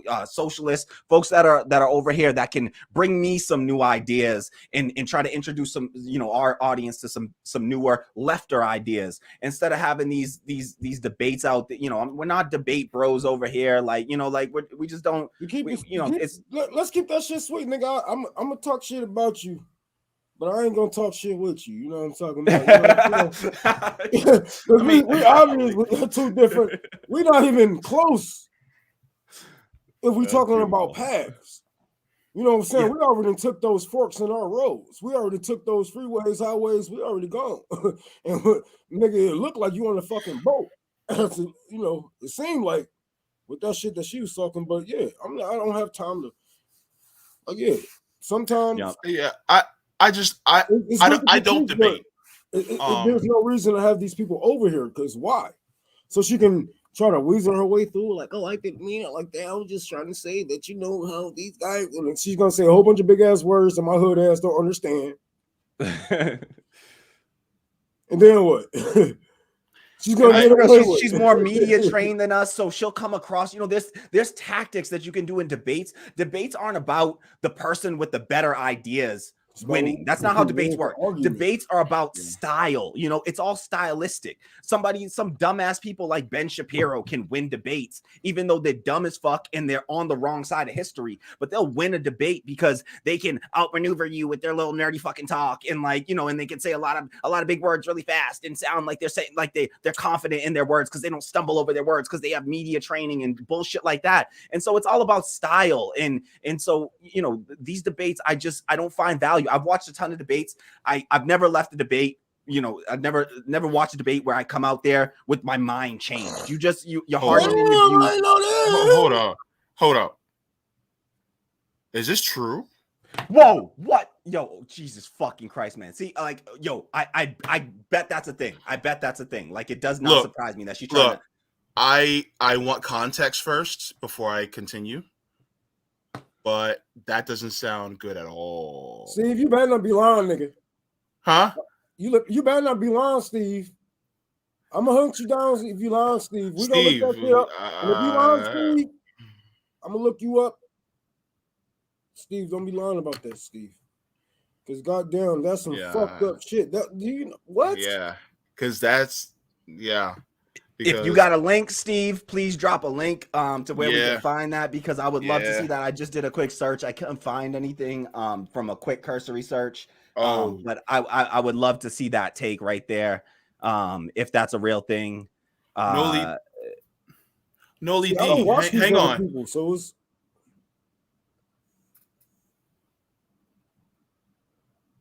I want to see receipts first before I make a comment on that. I want to see receipts first, but Obama was good. That sounded good with being wrong. Yep. Yeah, because that's some nonsense right there. Obviously, that's some foolishness.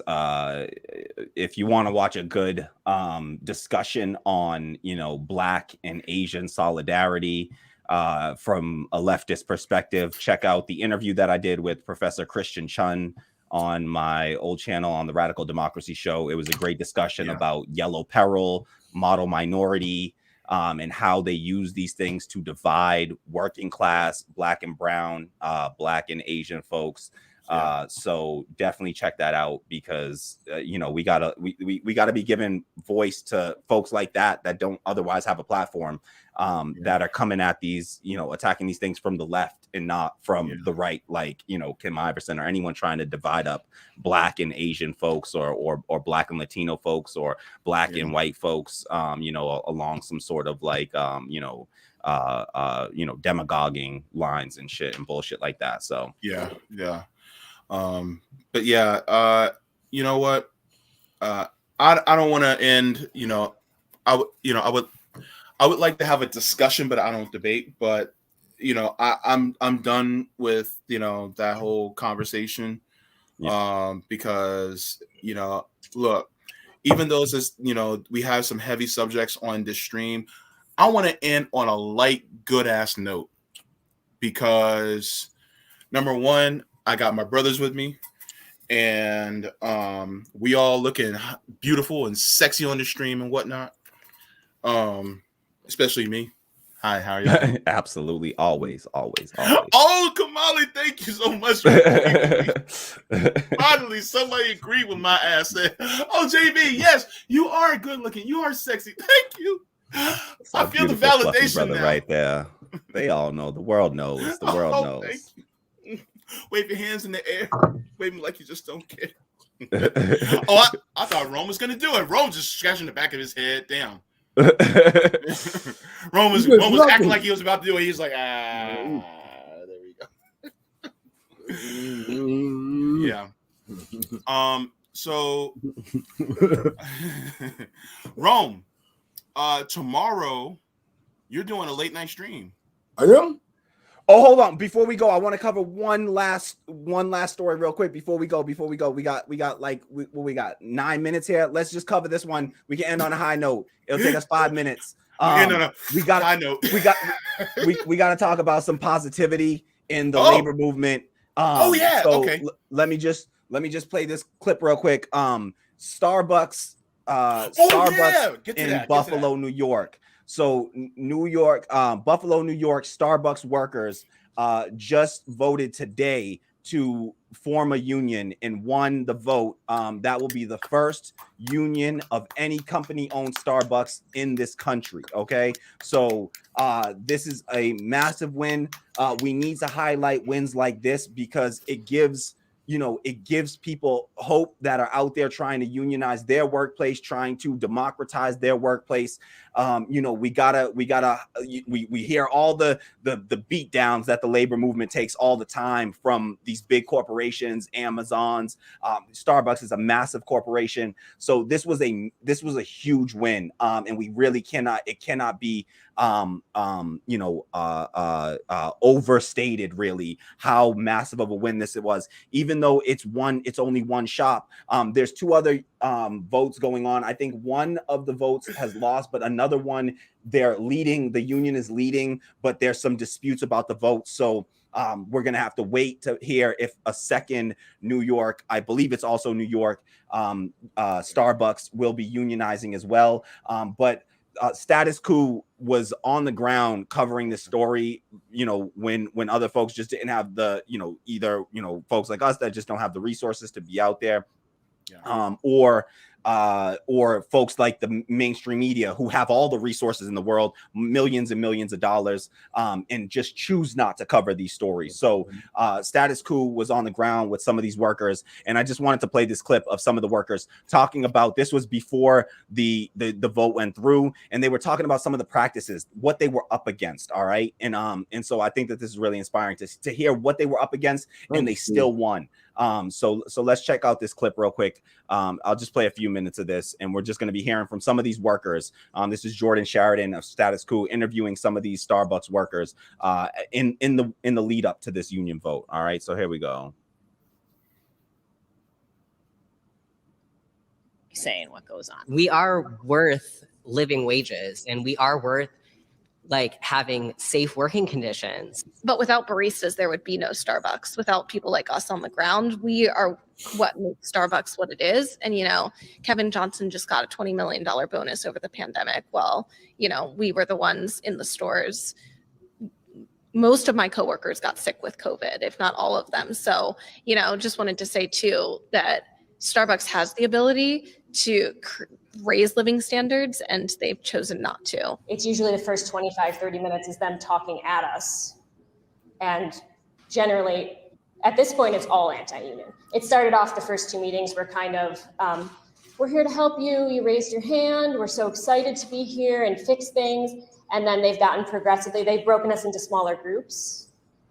They've scheduled these so that the most vocal of us are in one group and the quieter people are in other groups. So, I mean, it's blatantly obvious to us, and I'm sure that they know that. I'm just not so sure that they care. Unions come out of, struggles of working class people from, the 1800s and before, and we know what a union is. We know what the values of a union are. It's to support working class people. So Starbucks was piecing together every, bad piece of information they could find on unions to create this kind of like a collage of anti-union messages. They were pulling, practices from the trade unions, from different unions, from different sectors, to try to intimidate workers. They'll do anything but actually talk about, what unions actually do. They also put up the financials of the union to try to explain that, the higher echelon of the union, as you will, are making lots of money, and that's my dues paying into their salary. So I asked them if I could see Starbucks financials, and they said, well, that's public information. And I said, well, this is all public information as well, but you spent time to make a 25-minute PowerPoint about it. I said, can you explain to me why I shouldn't be concerned that our CEO got a $20 million bonus in the middle of a pandemic, and I have partners who can't afford to pay their rent and put groceries in their fridge on the same week? They kept saying, well, the union is a business. And I said, as opposed to Starbucks non-for-profit? I mean, who are we trying to fool here? You guys say you're not anti-union, yet this is the most anti-union thing I've ever seen in my life. How can you say that? And they were like, well, we're just giving you the facts. Well, it's like, okay, well, how come you can give your facts, yet when we try to provide information, you tell me that that's my opinion? The entire last listening session was a 25-minute PowerPoint that ripped apart the Workers United Constitution. It was fear-mongering, and I called it out as fear-mongering. I also asked if they could juxtapose with that constitution with Starbucks Constitution, to which I was told they don't have a constitution. So I asked what they had, and they said, well, we have policies and procedures. And I said, okay, well, who votes on those policies and procedures? And they said, well, nobody. I said, so there's no democratic system set up that allows me to have a say in my workplace. Well, no. I said, well, that's not helpful to me. So that was beautiful. You know, and I like that last little bit as somebody that is constantly advocating for workplace democracy. That's what these people are really calling for. Unions are a step in the right direction, but it's just one step. We really need to take a leap and towards democratizing our workplaces. You know, they talk about, you know, a constitution. You know, no, they don't have a constitution. You know, that's because there's nothing that you can vote on, that you can put amendments to as the workers in the workplace that are actually the ones that are subjected to these rules and regulations. That's authoritarianism. You know, that's what authoritarianism looks like. You know, in a lot of the right wing and Republicans, they're all fine with in Democrats as well, right? They're fine with the authoritarianism of private corporations. They are fine with that authoritarianism. And so, you know, just to circle back to, you know, that whole discussion earlier as well, this idea that somehow one of these parties is better than the other when it comes to something like authoritarianism. They will fearmonger about communism and socialism and claim that those are inherently authoritarian systems. But the reality is that, you know, nothing is more authoritarian than capitalism at this stage. And yeah, and so I just love that. I loved when some of those clapbacks from some of those folks was just too damn good. You know, like about you know, you talking about financials of the union is as opposed to Starbucks, which is what, a not-for-profit. Like, who are we kidding here? You know, saying a union is a business. No, a union is not a business. Let's be real. You know, it is something different. We have organizations that we pay into that are not, you know, not what we would consider a standard business by that measure. And even if it is, what makes it any you know, any worse off than the business of, you know, Starbucks itself that is so fucking totalitarian. So what are y'all thoughts? Shit. No! any step is a step to liberation. It's a step to better wages, to a better way of life. And once, you know, McDonald's workers see this in their neighborhoods and maybe across town in the black neighborhoods and whatnot, they might go in that direction also. So any step is a step, even if they might not relate to you, they might not look like you. They got it done. And you know, you can laugh at them about that, but they can laugh at you about not being in the union, bitch. So, you know, every step is a step to liberation, to the revolution, and you know, big ups to every worker that really, you know what I'm saying, get what they really need for all their you know, workers and managers, whatever. You know, you never know who's you know, above you trying to stop this. So big ups to them. Well, yeah. Any step that you get closer to having a say within your workplace and being able to have more power to the point where you can be part owner of the establishment from where you work, I am all for that, because that means it's closer towards workers owning the means of production, which means that workers have more power, which means that they have more of a say in their general lives. Think about this. You work 8 hours a day for some people at minimum, and you work 160 hours a month, and you work thousands of hours a year, and you spend sometimes more time at your job than you do at home with your families. And you mean to tell me that they can't have a say in what they, you know, how their workplace operates? That's not fair. And so anything that's closer to fairness and justice, that's a goal, baby. That's a win. That's a big ass W. Yep. And so I just bravo to them, you know, and I would love to see, you know, just like what Rome said, it starts to become, you know, like a domino effect, like people of other industries start to, you know, build up on this. And Kamali, thank you for reminding me of that story. You know, that was a yeah, you said positive note. You meant that shit. So I'm just absolutely. yeah, I'm glad we were able to kind of end the stream on something positive, because yo, real talk, like a lot of people are going through a lot of shit, man, lately, and we gotta at least once in a while give some like little nugget of hope, you know, so that people realize we just gotta keep going. We can't stop, you know, and it's something that if we continue to keep doing this, we can help usher along. You know what I mean? Because Rome, correct me if I'm wrong, but revolutions are also based on hope. Yeah. Am I You gotta have faith in your people. You gotta have faith, man. Yeah. So I mean, this is some of the hopes that we see, you know. So that's one of the things I just wanted to bring out. You know, what's going on? I know Rome is, you're having a stream late night tomorrow, if I'm correct. So that will be interesting.